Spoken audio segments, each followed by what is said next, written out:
Hello everyone, আসসালামু আলাইকুম। Welcome back to my channel ব্যস্ত সময়। তো আমরা সবাই ব্যস্ততার ভিতরেই সময় পার করি। তো আজকে আমি আমার আম্মুর জন্য একটা কেক বানিয়েছিলাম। তো কীভাবে বানিয়েছি আমি পার্ট টু পার্ট এখানে ভিডিও করে রেখেছি সবার জন্য।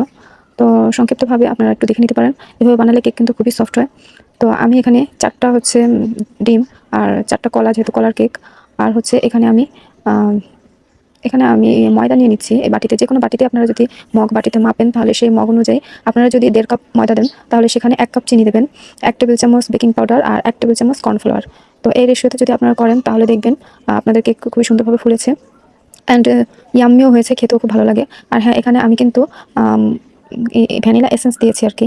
তো আমার কথা একটু ডিস্টার্ব হয়, আমি পুরোপুরিভাবে কথা উচ্চারণ করতে পারি না। তো এটা নিয়ে কেউ আবার একটু হাসাহাসি করবেন না, ঠিক আছে? তো আমি এখানে সবকিছু দিয়ে শুকনো উপকরণগুলো আগে মিশিয়ে নিলাম। ঠিক যেভাবে আমি বললাম সেভাবেই করবেন। আর এখানে চিনি আর 4টা ডিম একসাথে, অ্যান্ড তেল আমি হাফ কাপ নিয়েছি। 4টা ডিম নিয়েছি, 4টা কলা নিয়েছি, কলাটা সাইডে রেখেছি। হ্যাঁ, প্রথমত আমি ডিম 4টা নিয়ে সেখানে চিনি দিয়েছি 1 কাপ, দিয়ে ভালোভাবে এটাকে মিশিয়ে দেন আমি একটু লবণ আর একটু তেল নিয়ে নিয়েছি। মিশিয়ে তারপর আমি একটু ভ্যানিলা এসেন্স দিয়ে দিয়েছি। 1 টেবিল চামচের মতো ভ্যানিলা এসেন্স দিয়ে দেবেন। আমার তো বানাতে বানাতে আন্দাজ হয়ে গেছে, তো আমি মেপে আর নিলাম না। তো জাস্ট মেশানো হয়ে গেছে। চিনিটা যখন একেবারে গলে যাবে, তখন আপনারা এই ডিম, চিনি, তেলের যে মিশ্রণটা, এটা আপনারা যে শুকনো উপকরণগুলো, যেখানে আপনারা বেকিং পাউডার, কর্নফ্লোর দিয়েছেন, ওই শুকনো উপকরণটার ভিতর ঢেলে দেবেন অ্যান্ড এটাকে ভালোভাবে মিক্স করবেন। দেন আমি যে কলাগুলো রেখেছিলাম, কলাগুলো সুন্দরভাবে চটকে সাইডে রেখে দিয়েছিলাম, সেটাও এখানে মিশিয়ে নিয়েছি।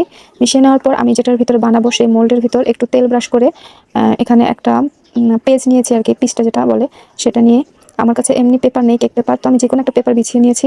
নিয়ে আমি সবগুলো উপকরণ ঢেলে এখানে আমি 20 মিনিটের জন্য 150 হিটে রেখে দিয়েছিলাম ওভেনে। তো দেখেন, আমার কেকটা 20 মিনিট পর আমি বের করেছি। আলহামদুলিল্লাহ, আলহামদুলিল্লাহ, দেখতে যেমন সুন্দর হয়েছে, খেতেও কিন্তু খুব মজা হয়েছে। তো আপনারা সবাই বাসায় একবার হলো এটাকে ট্রাই করবেন, বানিয়ে দেখবেন, খুবই ভালো লাগে। দোকানে আপনারা এত টাকা দিয়ে কেক কিনে খাবেন, সেখানে কেকের ভিতর ফরমালিন মিক্স থাকে। তো আপনারা যদি বাসায় এরকমভাবে বানিয়ে নেন, একটা কেক বানালে 3-4 দিন আপনারা খেতে পারবেন। তো আমি এভাবে করেই বানিয়ে আমি ফ্রিজে রেখে দিই, অ্যান্ড আমার হাজব্যান্ড, আমার বাচ্চারা 3-4 দিন খায়। খাওয়া শেষ হলে আমি আবার বানাই। অ্যান্ড এটা বানিয়েছি আমার আম্মুর জন্য।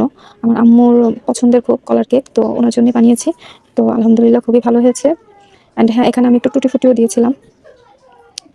তো দেখেন, আমি এখানে টিপ দিয়ে দেখাচ্ছি, এটা কিন্তু সফট হয়েছে। কিন্তু আপনার ওই যে পাউন্ড কেকের মতো আমি আর কি বানিয়েছি। আমার আম্মু বলেছে একটু ভারী ভারী যেন হয়। তো আপনারা যদি ঘরে বসে বানিয়ে নেন, তাহলে কিন্তু খুব মজা করে খেতে পারবেন। তো আজকের মতো এই পর্যন্তই। পরবর্তী ভিডিওতে আবার দেখা হবে। তো ভালো লাগলে অবশ্যই পাশে থাকবেন। আল্লাহ হাফেজ।